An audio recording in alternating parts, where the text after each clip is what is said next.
Welcome everyone to the Row by Row Garden Show, the best dadgum gardening show on the radio and the internet as well. Glad to have you this evening. We got Miss Hoss in the house. Hello. And we're going to do a rapid fire Q&A session. How about that? Ask the expert. Ask the experts. Part 2. So we put a post on social media, asked for some of your questions, and we took some of those. We didn't have room for them all, but we took some of those, and we're going to do a rapid fire question to maybe help you answer some of your questions this evening. Okay. All right. Let's talk about the garden first. What's going on in the garden? My sunflowers are about gone. My winter squash coming along. Winter squash is coming along, about looking good. softball size. Yep. Okra's kicking it, buddy. Yeah, okra's kicking it. We're really enjoying that jambalaya okra. You know, it's amazing to me. We got a 4x8 raised bed with jambalaya in it. With 8 plants. 8 plants, and we're getting enough for a meal off of that. Twice a week. Twice. It's growing like crazy. So, my garden's in the ground. Up here, we got separate gardens. She's got a raised bed garden. Mine's up here on top of the hill.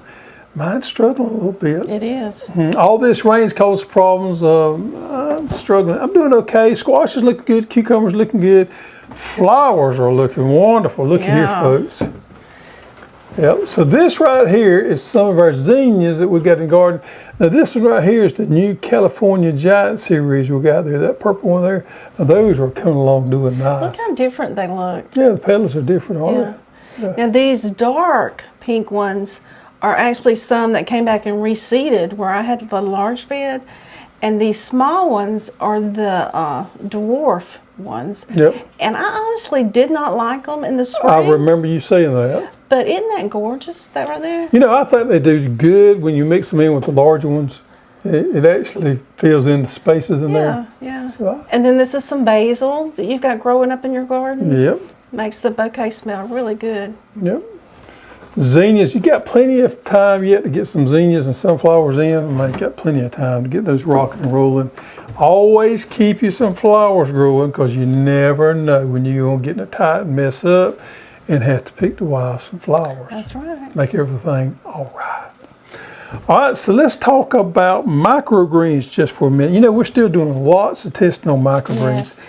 This is kind of a weird deal right here, and I want everybody to kind of really pay attention because I'm fixing to tell you something that's strange. But we had heard that cantaloupe microgreens were really well. So Carrie put in, she wanted to grow some cantaloupe microgreens, and we're going to do a little taste testing today. And this is really weird. I want you to taste this right here. I've already tasted them pre-show.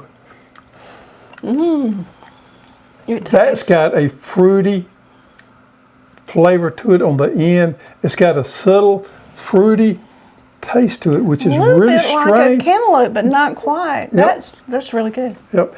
Now, me being way ahead of Carrie on this thing here, I said, you know what? I'm gonna sneak back and do some watermelon microgreens. So I got back there and grew me off some watermelon microgreens. They were absolutely horrendous. Terrible. Yep. I wouldn't recommend them to anybody. I don't know if the chickens that eat them. I don't know what happened, but don't do the watermelon. But the cantaloupe microgreens is a keeper. Very unusual, fruity hint of fruity on the end of it, kind of a little sweet on the end of it. Something you've probably not tasted before, and you can actually taste the cantaloupe in it. And you don't like cantaloupe, but I don't like cantaloupe, but I love that right there. That's wonderful. Cantaloupe microgreens. There's a lot of different things you can do with microgreens that we're learning. So now, we're not carrying the seed in microgreens, but we don't have, I believe this is the honey rock variety here. But I think any cantaloupe would work. But we don't carry this as a microgreen seed. We do have it as a seed as growing cantaloupes. But we may later on. I mean, I think it's very appealing. Right there, we might snack on it. Yep. I think it would probably be best to mix it in with another one. I think it would probably do well as a good mix. So let's talk about our new products of the week. We've got 2 of them, matter of fact. First one is Scotch Bonnet Orange Pepper.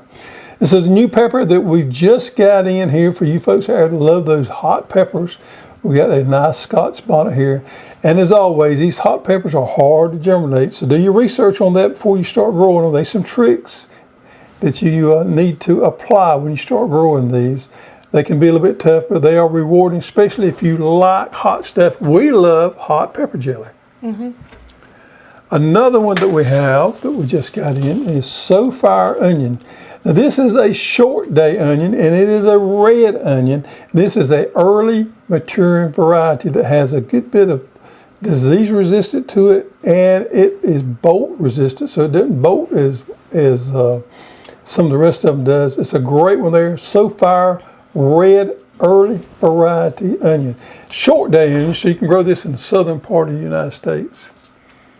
So there we have 2 new seed varieties, and we got a lot more coming in the next few weeks as the seed business starting to pick up some. People are planting those fall gardens, and we're getting seeds in the fall of the year to get them packed and everything. So it's exciting to be in the seed business in the fall. So you see all those new seeds coming in. We'll start packing here pretty shortly. Okay.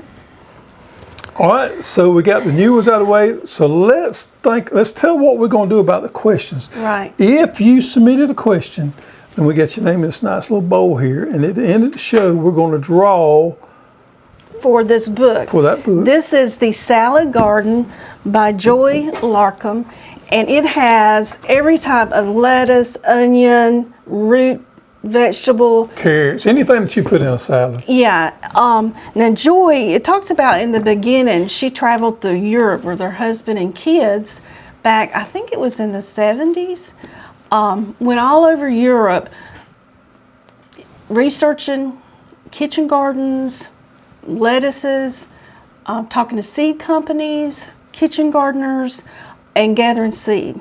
And then she came home and she started her kitchen garden, but she called it a potager.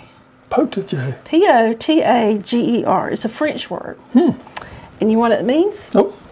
It is a garden that is attractive as well as functional. So she did a patchwork quilt garden with the different types of lettuces.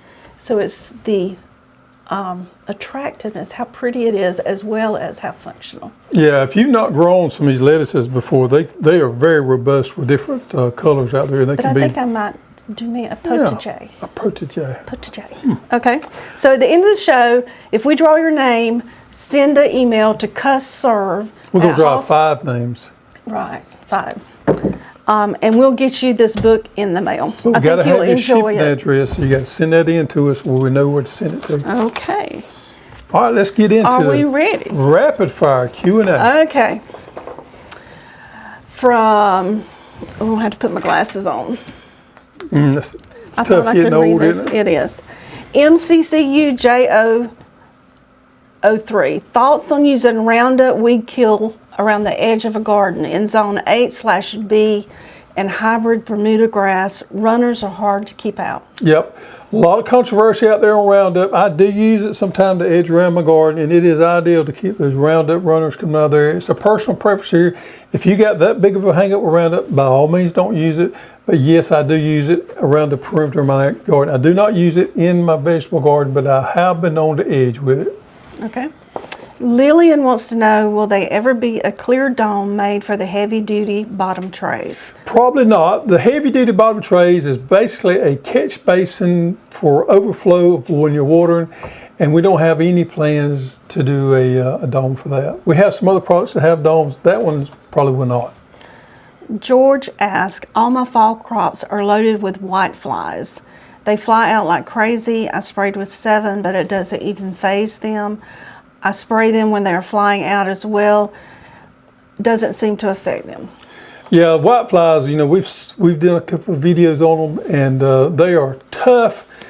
I wouldn't use 7 on them. You could actually use something a lot safer. Use something like horticulture oil. Use something like dishwashing detergent. Anything that kills soft-bodied insects. Spray early in the morning, late in the afternoon. Spray underneath the leaf. Get good coverage.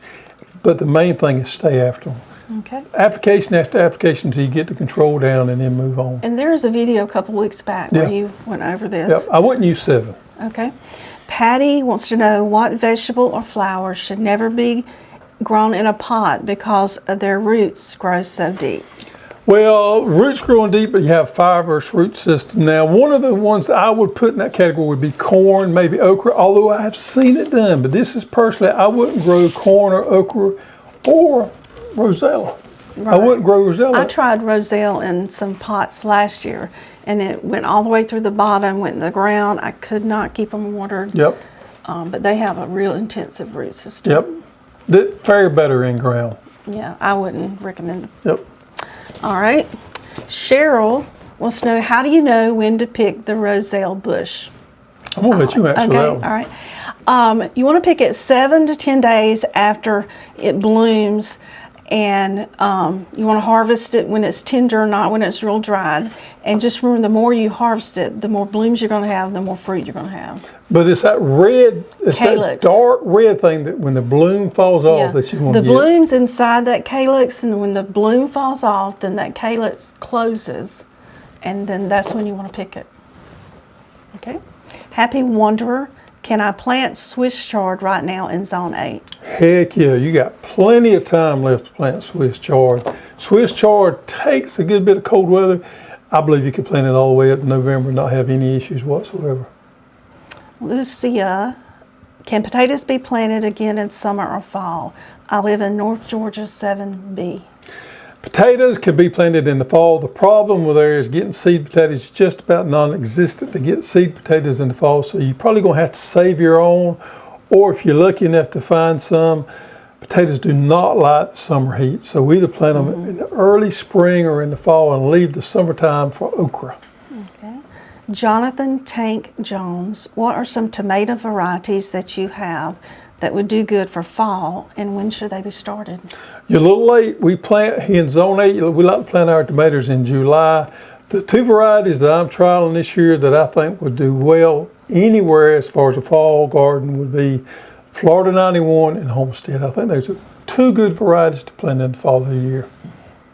Robin Goldsmith, when to plant collards sown in the ground, zone 8A for fall? Start now, and then you can continue to plant them all the way up into November. Collards as well take cold weather too. In fact, to us, they actually taste a little better after they've had some cold on them. So you can plant them now all the way up till, heck, easily the 1st of November. Okay. Lynn Wood, when do I start onions and garlic in 7B? I'm slightly north of Atlanta. Yeah, so on garlic, you want to plant that 2 to 4 weeks before your first frost or your frost in the fall of the year. That would normally be called your last frost. But anyway, before frost, you want to plant 2 to 4 weeks your garlic.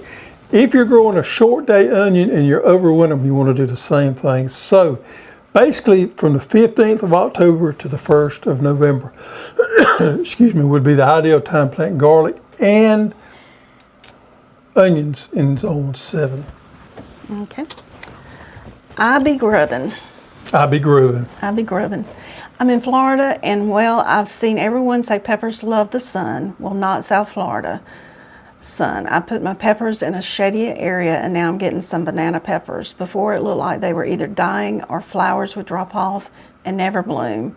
Peppers do not like full sun in zone 10B. I thought they had a disease as they started dying at the tips. I couldn't find anything to show it was the heat that was the problem. Well, it's a little misnomer, but peppers do love full sun. They just don't like blistering full sun. That's the reason we normally don't recommend growing them here in zone 8 or below in July and August. We finish up with our garden most of the time in July. Kind of give a little rest time there during the hottest part of the year when that sun is blistering down and we start again in the fall. But there's very few things that will grow. Tomatoes and peppers just do not do well here when that sun is blistering down. So move them into the shade if you want to overwinter them to the fall. Is a great solution to that. David Lass, what's the best storage method to save seed for next year? Do the seeds need to go through a frozen cycle to germinate in the spring?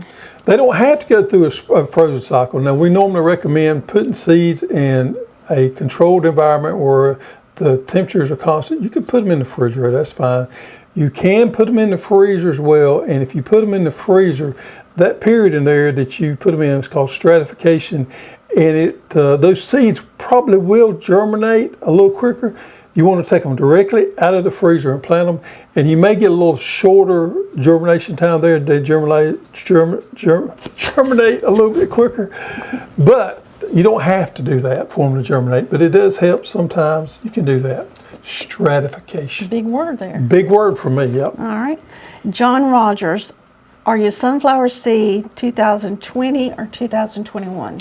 That could be either one, John. I mean, we don't date seeds necessarily, and we move a lot of sunflower seeds, so we got a steady supply coming in. But our main concern is germination, and we keep that germination constant, testing on it to make sure those seeds are good, and that's what we go by is germination and not date of seeds. All right. Terry Bartruff, I planted the peaches and cream fall crop and it's tasseling around 4 feet tall. What caused the corn to tassel before it gets normal height? We see a lot of times summer crops of corn or fall crops of corn, if they stress any, especially with heat stress, they won't get as tall as they normally get in the springtime. Most time you can still make a good crop of corn. That stalk stresses at some point and maybe has a problem getting the full length that we're used to, the full height. So it's normally stress, whether it be heat, dry weather, or something like that causes the problem. Okay. But most time you still make a decent crop. So. All right. Next set, Tim Reed. Is it better to cut a cover crop and let it dry or till it in immediately? Yeah, so I always like to cut it and till it in as quick as I can. It breaks down a lot quicker. Feeds the microbes in the soil, keeps that soil alive and churning in there. So the quicker you can get it cut up and cut in, the better off you are. Derek Allen, what cover crops will boost your soil microbes the most? Are they any vegetables you don't want to follow with certain cover crops due to pests or certain plants emitting things? Yeah, so the ones that I think have the most potential adding to the soil biology are the ones that have the most biomass, the most that you can turn in. The more mass you can turn in, the more it feeds that soil. And the ones I think about as far as cool weather crops is clovers. Most of the time the clovers have a lot of biomass that you can turn back in. The ones that I would not follow up on is an example with the impact collards that we sell and use as a cover crop. I wouldn't follow up behind the impact collards with a brassica or a green behind that, because I think you could be getting into some problems with disease and insect there. So get out of that family. So if you're going to plant a brassica in there, maybe do a rye or something that's not in that family before it. Always stay out of the family with the cover crop. Okay. Gardening Sheena, you're going to like this one. Do you believe eating microgreens has improved your health in your opinion? What's the best tasting, healthier dressing that Ms. Hoss has made? You both look great. Greg has really lost a lot of weight. Just wondering if he attributes incorporation of the microgreens to his success. Definitely so. So what I've been doing is keto diet. And the keto diet calls for eating a lot of vegetables. And I've been trying, I ain't done it every day, but I've been trying to eat microgreens or lettuce. We're growing lettuce inside as well every day. Eat some type of vegetable every day. And it has helped somewhat. I've lost some weight, thank you very much. Not as much as I want to, but this is a slow, ongoing process. But eating the microgreens, I definitely think has helped with that. My favorite microgreen is broccoli, and I'll let you talk about the dressings. There's two that I do for him. One is just a herb infused. It has some rosemary, oregano, some garlic, and the olive oil. And I'll try to show that in the coming weeks. The other one you like is that jalapeno pepper sauce that we showed a couple weeks ago. And if you want that recipe, just email CustServe and they'll get it to you. Yep. So what I've been trying to do is incorporate as much fish as I can. So I make myself a tuna. I'll mix tuna in with the microgreens, or I try to get some type of fish in there, because on the keto diet they really encourage you to eat a lot of fish and healthy oils. So I kind of kill two birds with one stone there with the tuna microgreens. Okay. Or the lettuce, either one. Yeah. AKA Rooster. Oh, Rooster. Oh, Rooster. I just purchased your strawberry plugs. I'm going to be getting my garden plot ready. Should I fertilize when planting, or a few weeks before? And what's the best fertilizer for strawberries? I think you'd be well served to use our complete organic fertilizer and incorporate it into the soil where you're going to plant your strawberries about 5 to 7 days before you're ready to plant them. And that'll give that organic fertilizer time to break down a little bit and become available to the plant. I think that'd be a great strategy. Okay. Katie, I'm in Henry County, Alabama. It's been extremely hot and humid. When should I plant a cover crop for my backyard garden, and what cover crop would you suggest? When you still have time to get some of these short-term cover crops in, I'd go with buckwheat. You got plenty of time to get buckwheat in before it's time to transition to the cool weather cover crops. Okay, Jeff asked, hello everyone at Hoss. I'm breaking some new ground this fall for a spring garden next year. What would you recommend for a good winter cover crop? Gonna plant corn, green beans, okra, and squash for the spring of 2022. One of my favorite ones is a cocktail, and the cocktail would be tillage radishes, rye, and vetch. You get the best of the world right there with the tillage radish to break up to your soil, and then you got the legume, which is the vetch, and then you got the rye that helps with disease suppression. Those three there complement one another well. Okay. The ginger rose garden, do you recommend to overwinter pepper plants or just start fresh? Is the outcome any different? Love the show. A lot of people do that. I mean, especially down in the South, they got a greenhouse or somewhere to overwinter pepper plants. Now, we've used ours, we let them go all the way up to frost. Yeah. You know, if you got some of those novelty peppers that's really hard to grow, some such as the hot peppers, I don't see a problem with overwintering. Now, if you're doing just a common pepper like bell pepper or banana pepper, I just don't think it's worth the effort to overwinter them. But there's nothing wrong with doing it with some of the novelty types. Sounds good. Last three. Charles McCullough. Greg, you said in a previous video that you're in zone 8A. We still had time to grow corn. I went yesterday to get seed, and the owner at the feed and seed store said that the night starting in October would slow it down and wouldn't make it before frost. What's your response? He's somewhat right. So we can plant corn in zone 8. Let's just take peaches and cream. It's got a 75-day to maturity. So right now you'd be hard pressed to get it in, and it would be really borderline if you planted it today, if it would make before the end of the year. Now, if you plant it at the middle of August, you got plenty of time and it does fine. But he is somewhat right. It will slow down somewhat in October with the cool nights. We don't have as much heat units.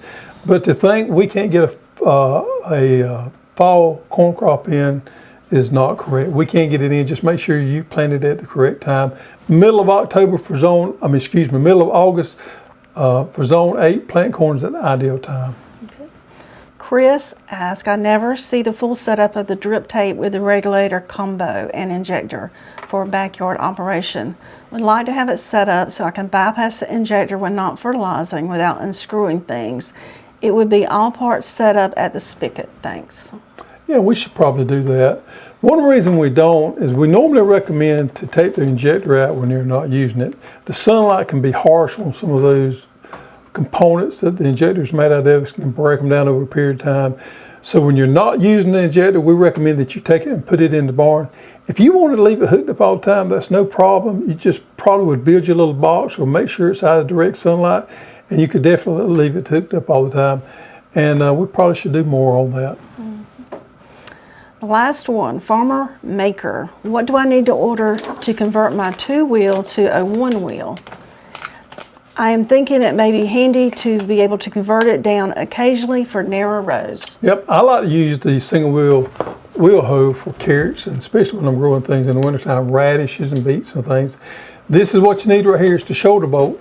Pretty simple little tool. So you take your double wheel axle off and your wheels off, move your brackets this way, and you can put your single wheel back on your single wheel hoe with this shoulder bolt. That's all you need. And there's actually a video out there that shows you it's an older one. Yep.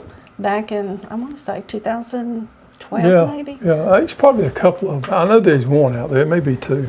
Okay. Corny joke of the week. Corny joke of the week. I've been waiting on this one. This was sent in by Gary, our Florida guy. Gary, yeah, I know Gary. Hope you're doing well, Gary. What is the coolest vegetable in the garden?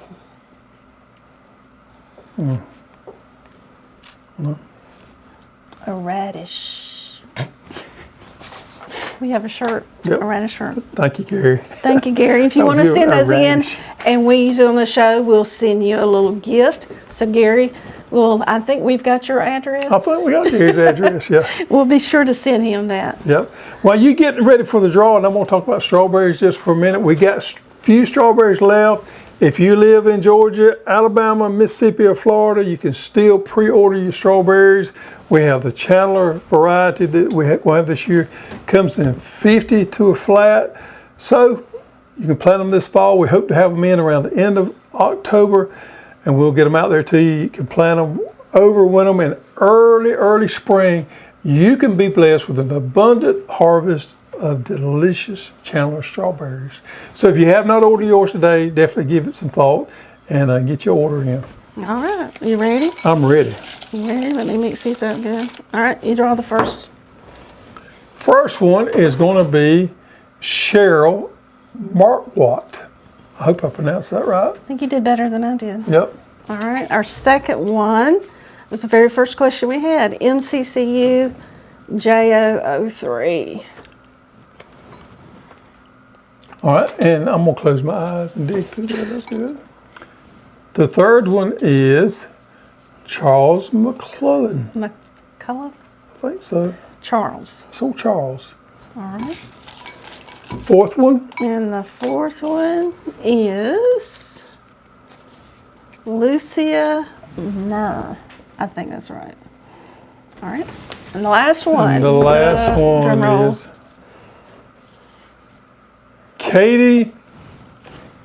Katie McLean Mize. All right. All right, folks, send your address in. We can send you your book. We appreciate everybody submitting their questions, and we hope everything clears up and we can get some good gardening weather. How about that? Sounds good. Thank you for watching. Now it's time, folks, to get out there and get dirty.